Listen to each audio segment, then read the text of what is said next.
The point of this presentation is basically to help customers that are looking at doing an upgrade from a version 9 to version 10 of the product.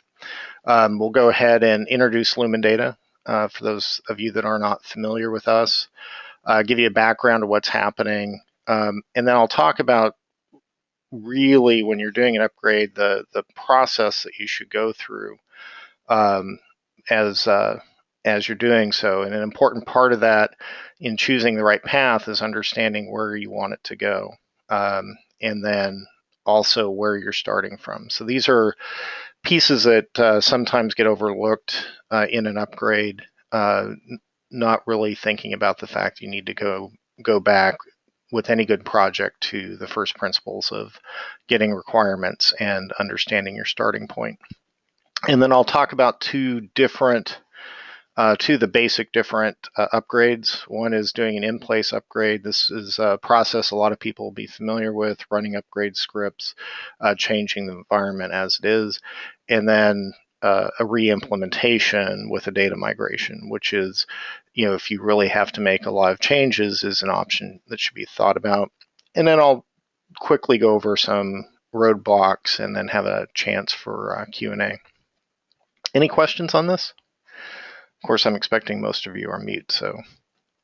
Okay.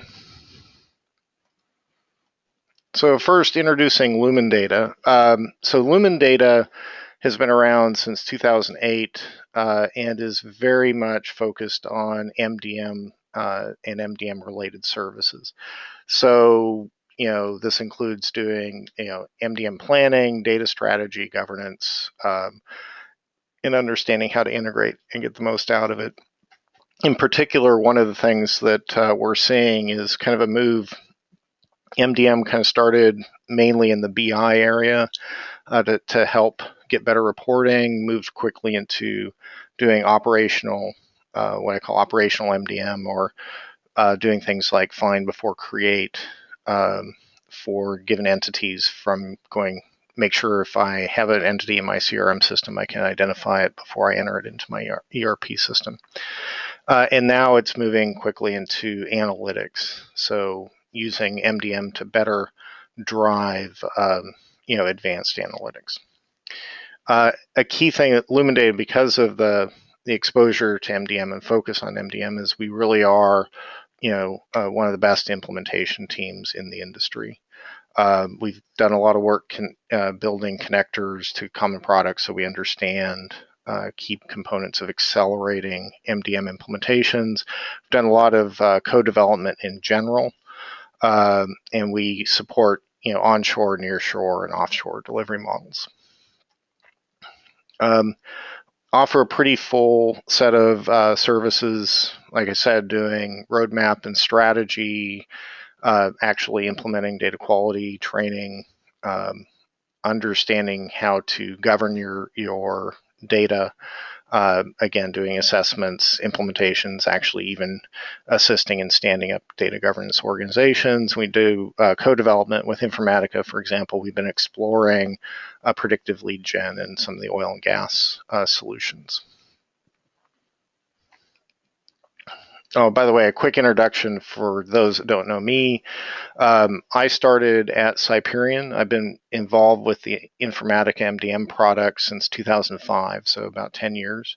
And I've worked both in product management and in solutions delivery for many of the customers with Informatica, and some of the more challenging engagements as well. So, why are we here? What's driving these upgrades, and what are some key important changes that you should be aware of? Why now? MDM 10 is now available, and because of the changes under MDM 10, it really makes sense for Informatica to motivate people to get off of that architecture and onto the new architecture. So anything prior to 9.7, as of the end of this year, will go off standard support. And then, even 9.7, you're looking at, ending support, relatively soon after that in terms of an enterprise implementation. So this means anybody on an implementation 9.0, 9.1, 9.5, 9.6 are going to be looking to upgrade this year, and they'll be targeting a v10 environment. A key thing to just remember in the back of your head is all these implementations are often originally designed several years ago. And that has a lot of implications when you're deciding how to upgrade and considerations in getting there. So why, what things should you really put top of mind? There are many things that have changed, especially for those customers on, say, 9.0 going up to an MDM 10. But a key thing that you should just keep in the back of your mind is that the MDM logic in 9.7 and above really moved more to the middle tier. Now, there was a lot of logic before that was being done in the database. So a key advantage of this and just a key change is the performance drivers where your system is going to be sensitive to resources is going to change. So as part of this, it's very important that you remeasure performance on all your tiers. Database, your underlying storage architecture, both on the database and on your middle tier, and the actual performance in the middle tier. You're going to need to move your user exits to Java. They used to be in SQL SQL. Now they're in Java. So the bottom line is you're going to have to think through how to migrate that SQL code into Java. And understand that there's just new capabilities that are really significant in their potential advantage. One is, you have the concept of composite objects. So, you're no longer necessarily building a whole bunch of packages to support web services. You don't necessarily need landing tables. And there's just many new features, but you really need to think through that. Don't forget the other changes along the way. Like I said, some of these customers are back at 9.0. So understanding that on this path, there was timeline that was added. There was changes to state management, workflow integration that was added. So one of the things to quickly look at is in this old implementation, is there, for any customizations there, are they actually just now part of the standard product? And this becomes, a really key differentiator in terms of what you need to do in terms of upgrading. So the high-level choice in that upgrade path is, as I said, is doing an in-place upgrade. So this is utilizing upgrade scripts that will change your existing environment up to a v10. And or doing a reimplementation. So that's where you could actually implement a new v10 environment, meeting the current requirements, and then migrate the data that exists in your existing hub. By the way, one other key difference, which I didn't put in here, is that that for some customers, the number of sources was actually a limiting. I shouldn't say limiting factor, but if you had a large number of sources, it could affect performance. So so one of the changes to be aware of is that sensitivity to the number of sources has dropped dramatically. So another thing you can think of is refactoring an implementation and thinking through, well, can I now introduce a lot of sources I might have avoided before? Okay. Any questions? It looks like somebody might be joining. Okay. So, as I've indicated, in terms of the overall upgrade, you really need to understand where you're trying to get to with the upgrade. So, for example, or a key part of this then is figuring out what your new goals are. Realize that there's going to be new business requirements. And you're going to need to go back to those business users and really create a gap document that will compare what the old requirements are, what the new requirements are. As you look at this new system, understand it might be changing your expected growth. This may or may not change, but you should understand what you're planning to grow to in, a 2-year, 5-year sort of time hack. Also, figure out if your service level agreements, so how fast your web services are, how fast your batch jobs need to run. So document if there's any changes, or to be honest, this is something where you might even need to go back and generate a document, because sometimes time budgets were not even part of the original implementation. Understand what's changed since the original implementation. This is a key thing that can save a lot of time.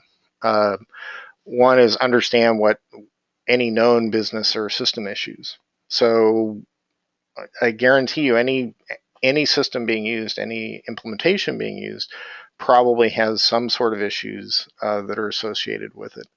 And make sure you've gone through that log and can go and address these issues or build a plan to address these issues. Again, don't just treat it as, oh, I'm going to go in and upgrade the system as is, because you might find, or I've found in the past where somebody has an issue in terms of merging data and they haven't addressed it yet. And if you go and do the upgrade, you can save them time by addressing the issue as part of the upgrade, or it may make the decision between which of these upgrade paths to choose. Identify any unused capabilities. So again, before you go through the trouble of upgrading, especially a lot of customization code, find out if those capabilities are being used, because if they're not, the last thing you want to do is waste time on upgrading those customizations. So go through any capabilities, understand ones that may or may not be used, and create a deprecation list, and explicitly go through on this list any customized code. So if there's a user exit, or there's a web service that's been created, just make sure that it's actually being utilized. By the way, going through log files, and job, going through the job history of the hub, these can be helpful in at least creating a set of questions if any particular capability is being used. Any questions? Again, I realize everybody's on mute. This is probably one of my favorite things is, even if somebody's gone through the trouble of going and taking a look at where the system is going, a lot of times they don't pay attention to where the system is today. So really, before you choose a path and start on a path, you should decide or understand where the system is today. So you really need to go out and take a baseline of the current configuration. There's a lot of tools that Informatica has supplied to help this. For example, run the readiness report, identify any potential data or metadata issues before you upgrade. It's part of the upgrade guide. You should also not necessarily wait to do this. It doesn't hurt to do this on a regular basis. Really take a baseline performance of both your real-time and your batch performance. Look at how long your batch jobs have been taking. Understand what your current performance is, and also, as part of that performance, you would be baselining the configurations of the systems. This is going to allow you to know where I have altered performance, where it's gotten better, where it potentially gotten worse, and where you need to focus tuning on. And again, this would also be something you would compare against your current SLAs and predicted SLAs. It's very important, and often overlooked, to continually review the match and merge results. So definitely, assuming match and merge is part of the configuration of your implementation, you want to take a look at each of the match rules, understand how effective they've been, how productive they've been, how many matches they've created, understand if there's rules that should be changed or should not be changed. The primary reason to get this is, in the upgrade, making sure that your matching isn't changing. It shouldn't. But also, it's just a point at which this is maintenance that doesn't get done as often as it should. And a key component of understanding your match and merge is also review any cases where you have unmerges, because that can be a key way of understanding where you might want to tune the match rules. But again, the basic concept here of collecting this information is understanding where it changes, or being able to identify if there are any changes when you upgrade, but also as the upgrade is a moment at which you are taking care of the implementation, and it's a good point at which to do effectively a health check on that implementation. As quickly as possible, run the upgrade scripts on the environment. So, take a copy of the environment with and without data and actually run the upgrade scripts. No matter which path you're going to take, that will give you useful information to understand if there's any issues that the upgrade causes in regards to your current configuration. A lot of times this will be clean, but it's just a good safety valve to do. A key part of any upgrade is make sure you catalog every customization that is done. The product does a good job of being able to register these items, but you just need to make sure that you have a complete list, because that will be your checklist if you need to take SQL-based user exits and migrate them to Java. It allows you to check off that they've been done. It allows you to do that, create that deprecation list where you're going through and validating if the actual functionality is still needed. All of these things, by having every customization, whether it's a user exit, it's a procedure that's calling the hub that's in the ORS. So a lot of times people will add stored procedures into the ORS schema to call them from that schema. Understand all of those custom cleanse functions, the Java code. So basically any web services that you've written that involve a CIF call. So list all those out and make sure you create a checklist that says they've been tested, they've been verified, we still need them, and that we know exactly how we're going to handle their migration. And then just a reminder, is the current implementation meeting the current business needs? Because if that needs to change, this is a good time to know it, and that, again, will affect which path you're going to choose. And then, now that you have the goals and you have the baseline, take a look. So, are the customizations subsumed by newer functionality? In other words, can I just no longer utilize those and configure the product? And of course, can I drop them? Is there any functionality that needs to be refactored? So, for example, if I can now, if for some reason, there's been a couple clients I had that had 60 odd sources. So what they did is they combined them, they grouped those sources into a few buckets. And now they could potentially look at, well, we could actually bring each of those 60 sources in independently and look at what that does to performance. But the bottom line is there are, because of the underlying changes in the product, there are things that might change in the design that you can now test and look at.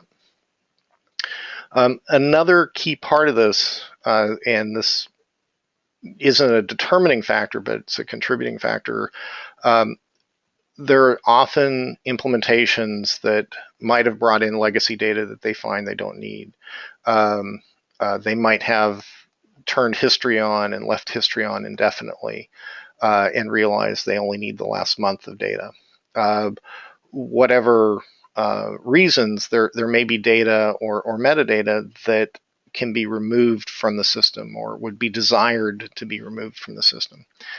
So understand where that exists, because that can make a decision or help with a decision of which upgrade path to go. Any questions? Okay, so first let's describe the in-place upgrade.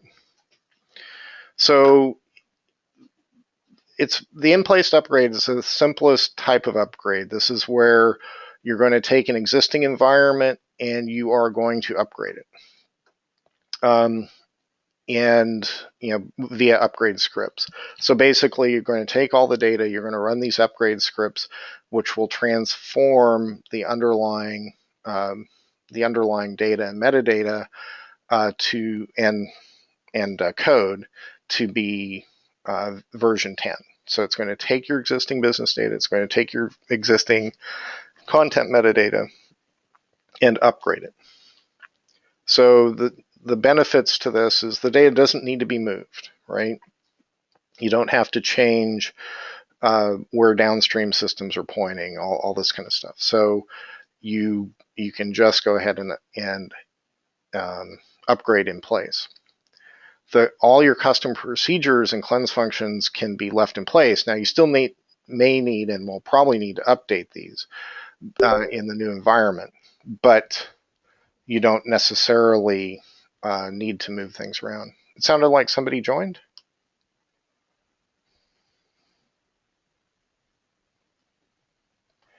Somebody joined is on mute.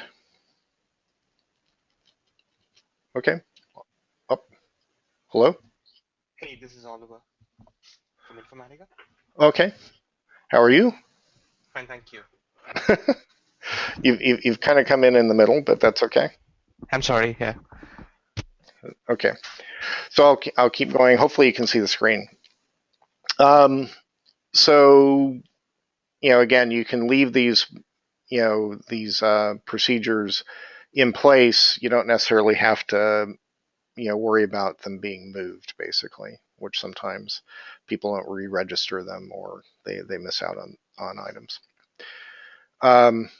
Some limitation, I describe it as limitations, but some things to just be aware of with the I don't know why it says data migration upgrade for the in-place upgrade. It doesn't filter or purge any data, and it's not going to refresh the content metadata. So as you look at things with the readiness review script, this is the data migration, or sorry, the in-place upgrade isn't really going to change those items. And also, if you have history data you want to purge, or you have business data that you no longer need, it's not going to change that. Now, you can take care of it after the fact, but just realize that's not part of what the upgrade scripts do. It's definitely the best option if you're really not changing requirements, you're not changing, you're not looking to filter data, you're not looking to do anything, and your readiness review script is clean. It's definitely your simplest option, as we said. At a high level, name-place upgrade, you're going to first go and upgrade your underlying tech stack. If you are making a large change in the app server, you could potentially just reinstall a new app server. Most of what you're talking about here is, looking at what that database version is, because you're still not, worried about state in the app server for the upgrade. Just realize that any of your for things like custom cleanse functions, those do have to be re-added back if you do create a new environment. You would run the upgrade scripts on the existing environment. Then you would update any customization code if needed. So your user exits your custom cleanse functions. Again, the custom cleanse functions will probably not need to be change, since those were in Java before, but you'd need to make sure you test them and make sure that they are operating. And install any changes to the business services layer. A key call out here is that there was a few different changes over the different versions in CIF. A lot of them have been additive, so that you don't necessarily have to change the CIF code, but you may want to. So, for example, timeline support is something that was added, and you might want to go through and review if you should add them as part of your upgrade activities. And then you want to make sure you update the configuration to adapt to product changes. Again, most of this would be fairly limited, but would be, I have the same underlying requirements, but I want to use state management instead of what I had done as far as custom HDD code in the past. Then you would make those configuration changes at this point. Any questions? So as you look at the in-place upgrade options, so just specific things that you want to make sure you do, is you're going to have to at some point run the upgrade script on OS with real data and content metadata, and make sure. My advice is make sure you run the readiness report not just before, but also after you do the upgrade. It's just a good, the readiness report is a very good tool for kind of giving you a sanity check that things are what you expect. The reimplementation upgrade. So here, what you're doing is you're looking at a place or a goal where you're not just upgrading the system as it exists, but you're also looking at making changes. So this is really what would drive you to reimplementation. So here, what you're going to do is you're going to keep your old system running, and you're going to create a new environment, and you're going to then configure that environment. And then move the data from the existing environment to the new environment and cut over to the new environment. The benefits here, you can easily filter out unused data if you want. You will be changing the implementation to meet new needs, right? So if there's a lot of development, rather than saying, okay, I'm going to upgrade and then I'm going to do new development, what I could do is create a new environment and move the data. Whenever you bring in the new data into a new environment, it's going to recreate the content metadata, so that will be fresh, which can be helpful. Some key limitations: loss of history data in the MDM. So if you've been utilizing historical data in the MDM itself, it will, unless you go out of your way, you're going to lose that information. So you can potentially maintain some history data and some merges, because you could take the history tables and bring some of that data into the hub. And also, just a reminder, if you're not using the hub for the historical data, this has no effect, right? There's no reason to worry about this. But it's good to make sure in that baseline and when you're doing the goals, what you need in terms of historical data in the hub. Went to one environment where the technical team told me that, we could drop all the history data, and I went in and I found out that the business users are using that data on a regular basis, so they didn't even know that was something that was being done. So that's just a reminder, when you go and you're doing the baseline, make sure you're talking to somebody who knows what the business users are doing, because they may be using capabilities that the technical team that implemented it is not even aware of. So the reimplementation option is the best option. It can be a good option if data needs to be filtered. Like I said before, that's not a driver that should make you do a reimplementation, but if that's one of the needs, it definitely will meet that need. If your implementation needs to be refactored, there's new requirements, you want to redesign, then it definitely can be a strong option there. And if it's okay for the MDM history data to drop, then it becomes, if those three things are true, it definitely starts to become pretty much a no-brainer to move this way. Any questions? Okay. So at a high-level design, what you're doing with reimplementation, as I said before, is you're creating a new MDM environment on v10. You would update that configuration, or you would configure that to meet your needs, your new needs. And once you have that configuration, you would look at creating mappings to support data export, probably from the existing XREF tables into the new environment. You don't necessarily have to take it from the XREF tables, but that can be very convenient, and I'll talk a little bit about why you might want to do that as well for capturing merge information. I guess I'll point out here, if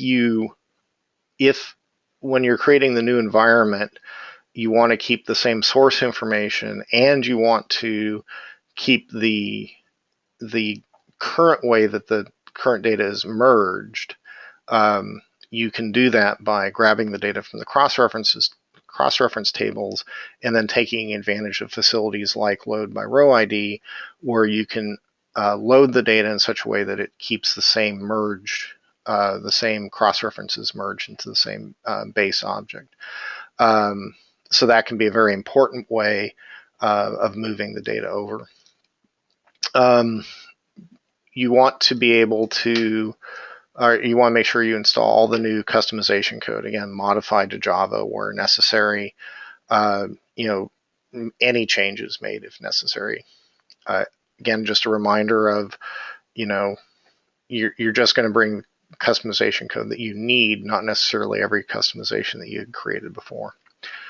You would then extract and land the data from the old environment to the new environment. Again, you might not explicitly be using a landing table in this case, but you'd utilize the mappings to bring the data from the old system to the new, execute all the stage load, the stage you may not do, but the load jobs and match and merge jobs, and then cut over to the new upgraded system. Any questions on that? Again, Dennis, I promised you that would be boring.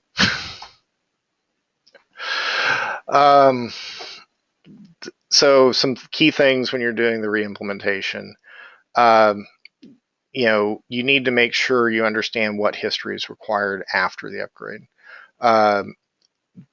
If you don't know this and you drop a whole bunch of historical data, it could be very painful to try to figure out how to rebuild that sort of information.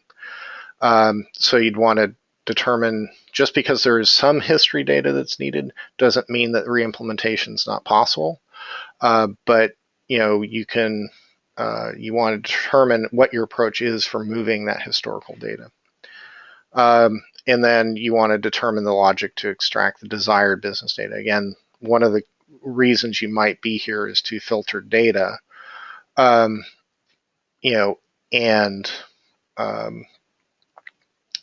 in doing so, you want to make sure you have the right logic and have tested the logic to do that.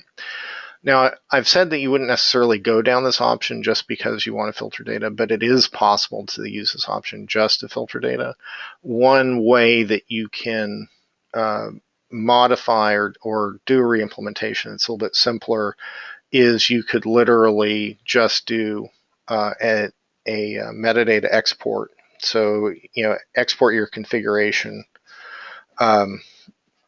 into XML and then import it into the v10 environment.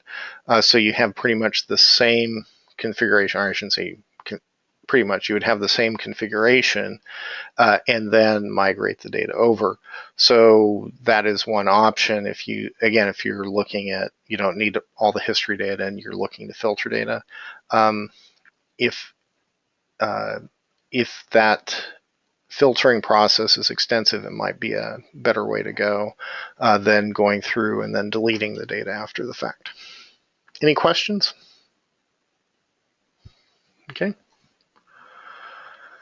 So this is just going to be a slide talking about, some basic roadblocks that slow down upgrades and just things you might want to keep in mind, as you're, embarking on an upgrade.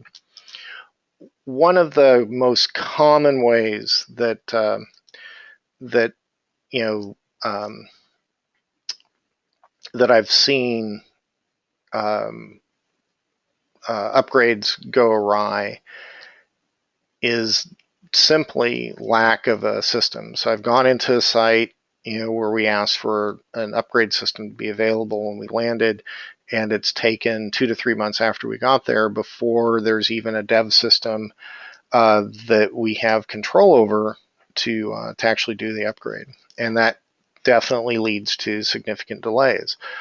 So making sure that there is a system available so that you can do those migrations, do those upgrade, run those upgrade scripts, quickly, and just understand that if you're testing an upgrade, you're going to need a system that's in the old version and a system that's in the new version, and often it's good to be able to have access to both at the same time. Keeping the configuration and customizations in sync. Another example, or I've gone to a customer and their test environment is on one version of Oracle and their production system's on a different version. Some of these are not necessarily going to lead to critical failures or critical issues, but they can definitely slow things down. So you want to make sure that if there's any differences in configuration customization, you know what they are, and try to avoid any differences if possible. Getting business user input. Obviously, I spent the whole time, or the section there, talking about making sure you understand your goals. Especially for an upgrade, it's an existing system. It can be very difficult to get the business user's attention on doing an upgrade, especially if that upgrade isn't intended to change any functionality. But in all cases, it's still very important. You want to have their input for the baseline info and the future state. Again, the example I gave where the technical team was not aware how much the business users were relying on the history data in the hub. They had access to it, the original design that somebody basically said it should be turned on, but they were actually using in their day-to-day operations. If we didn't know that, we were actually planning on dropping that history data. The business users would have been, in a difficult situation moving forward. So it's vital to get the business user input. And in the case, so for example, the reason the history data wanted to be dropped is they had certain activities that were looking at that history data. They were taking longer. The history was very long. The system had been in place for 7 years. So it's making sure the business users understand, okay, these processes are taking a long time. If we drop some of the history data, we can, speed them up. So, they have to participate in those sort of trade-offs. Do they prefer system performance versus, ease of getting to that history data? And one of the things that is kind of scary to me out there is a lot of implementations. It's hard to find people that really understand the business needs and understand the technical design, at least at a high level. And identifying those people or becoming one of those people is very key to upgrade succeeding, because again, you're going to have to be able to look at those trade-offs between business needs and technical design. Finally, a big roadblock out there for these upgrades, especially the older ones, is just a reminder to that thing I brought up at the beginning. Many of these implementations are years old. And they suffer from what I refer to as deferred maintenance. So what's happened is they've got up and stood up an implementation. It's been running. The business users have figured out how to utilize it. but they're not utilizing it the way it was designed. So if you go and just simply upgrade, you may run into problems, but you're also missing a huge opportunity to get the system to do what's currently needed. The other thing is when the system hasn't been maintained, the match rules haven't been tuned, people haven't been running, things like the readiness report, or getting information on the system. What you find out is there's all these issues that haven't necessarily surfaced that need to be addressed. Any questions? Okay, now you guys should get off of mute because at some point I'll just wrap up the meeting. But any general questions, comments? Dennis, I'm going to pick on you. Is this consistent with what you'd like to see customers do at their, as they're looking at upgrade?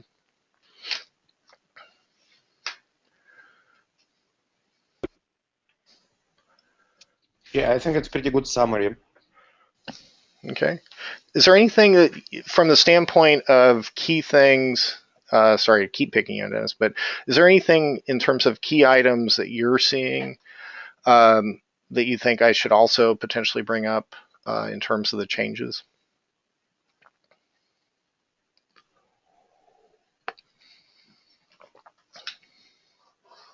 Sorry if I missed this point, but did you speak about the sizing for the new environment when you do reimplementation?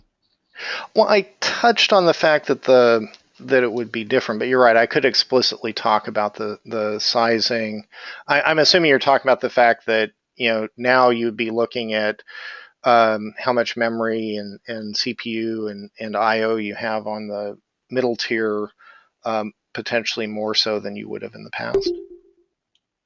Yeah, exactly. So with architecture changes of 9.6, 9.7 and beyond, we got less demand for the database size resources and more demand for the application server memory and CPU, right?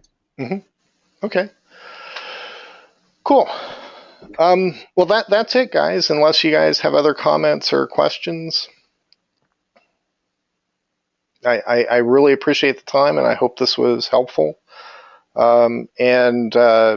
If you guys want a copy of this or information, just send me an email and let me know.